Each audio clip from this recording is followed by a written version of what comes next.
Today at Secret Super Chef we have boneless chicken biryani.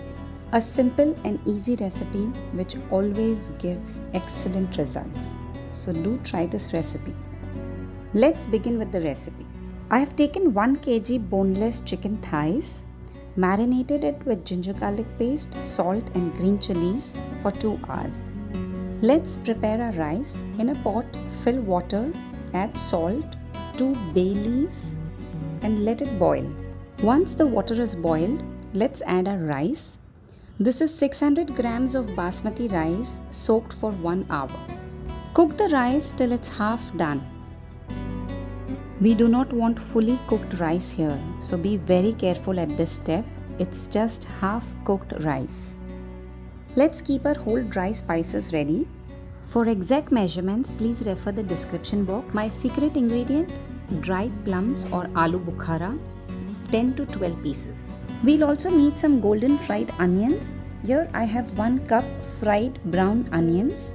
4 onions are fried on slow flame till golden brown.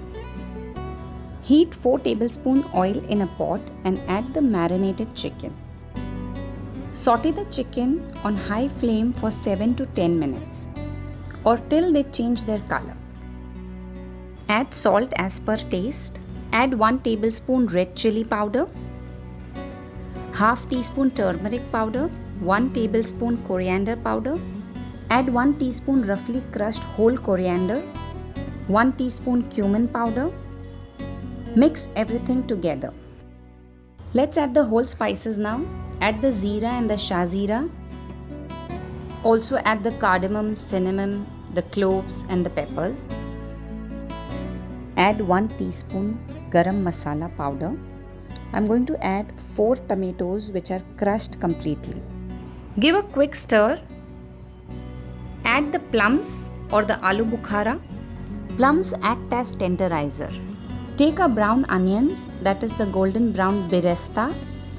Crush it with your hands. You will easily be able to crush it if you have fried the onions on medium flame. So don't rush the process.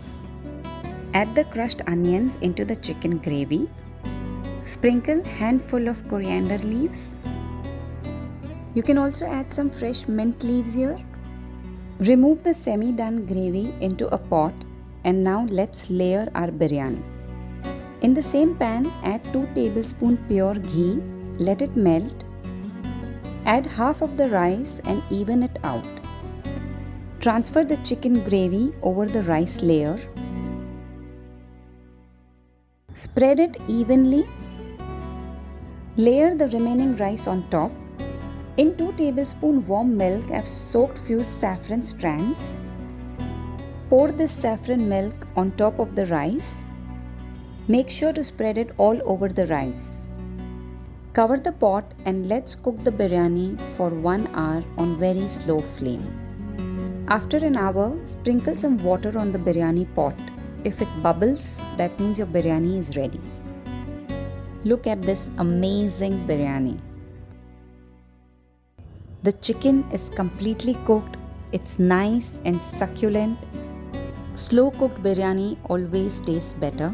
So don't cook the biryani on high flame, otherwise the meat will not be cooked. I have used boneless chicken here. If you want, you can also use full chicken with bones. This is the plum, the aloo bukhara that we have added. It gives a very nice flavor and really tenderizes our meat. If you don't have aloo bukhara, you can skip it, but I'll highly recommend using it at least once. I usually let the biryani settle in for at least half an hour, 45 minutes to let the flavors enhance. The quantity of ingredients mentioned for this biryani is sufficient for 8 people.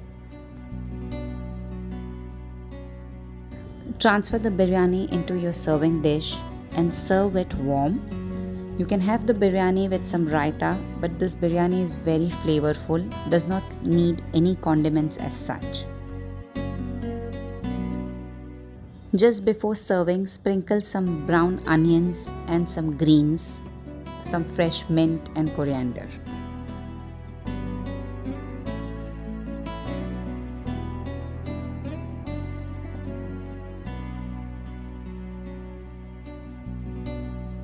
Hope you've enjoyed this recipe.